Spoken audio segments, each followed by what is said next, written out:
Eh bien, après 25 ans de salariat dans le monde bancaire au sein de 2 très belles entreprises sur des missions commerciales et managériales, je vais quand même choisir l'entrepreneuriat parce que c'est mon actualité et ça correspond à mon désir de transmettre. Je vais choisir le leadership, même si c'est extrêmement lié effectivement au métier de manager.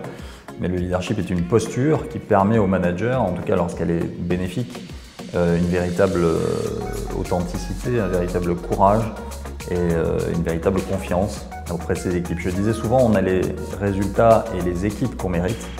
Et d'ailleurs, j'en profite pour faire une spéciale dédicace aux équipes de grande qualité que j'ai eu la chance de manager. Ah, là, pour le coup, les deux sont indissociables, en tout cas justement dans la qualité et la capacité d'un leader à embarquer ses équipes. Je vais prendre Federer parce que pour un joueur de tennis du dimanche comme moi, Federer ça représente à la fois la sportivité mais aussi la pureté du geste technique. Même si on est d'accord, Nadal reste un énorme champion. Alors mon côté épicurien, on va dire, me pousserait à choisir plaisir spontanément, mais typiquement je vais de nouveau prendre les deux, qui d'ailleurs s'incarne au sein de ma devise, qui est « Il n'y a pas de performance sans plaisir, ni de plaisir sans performance ».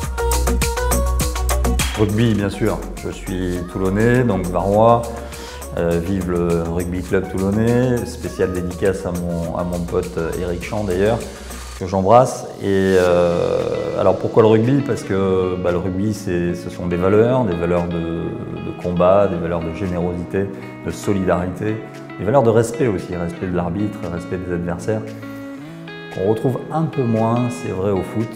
Mais bon, là, c'est un petit clin d'œil pour mes amis footeux. J'aime bien les deux, mais je vais choisir le café parce que l'odeur du café au lever le matin, c'est ce qui me fait dire en tout cas que la vie est belle.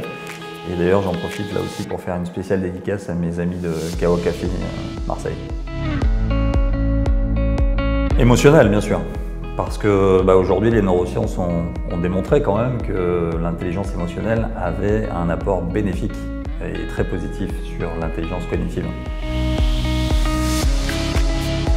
Sans hésiter, intégrative. Intégrative, ça signifie effectivement une négociation qui va rechercher un accord gagnant-gagnant. Et ça, j'y crois beaucoup. Et je pense que effectivement, dans les deux parties d'une négociation, l'objectif, c'est bien d'augmenter la taille du gâteau.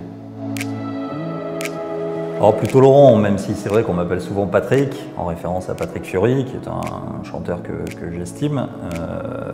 Mais Laurent, je vais choisir Laurent parce que c'est le prénom que m'ont donné mes parents et j'en suis fier. Et puis ça fait référence à d'autres vedettes comme Laurent Voulzy ou Laurent Blanc pour les footeux ou encore Laurent Garnier pour les plus jeunes. Je vais choisir client parce que comme le dit Michael Aguilar, mes prospects me trouveront toujours trop cher, mes clients jamais. Alors très clairement là je vais choisir résilience, parce que la résilience qui est certes très tendance aujourd'hui, en lien avec la crise que nous vivons, la résilience c'est véritablement la capacité de rebondir après une crise ou après une métamorphose. Et donc ça va bien plus loin qu'une simple adaptation à l'environnement.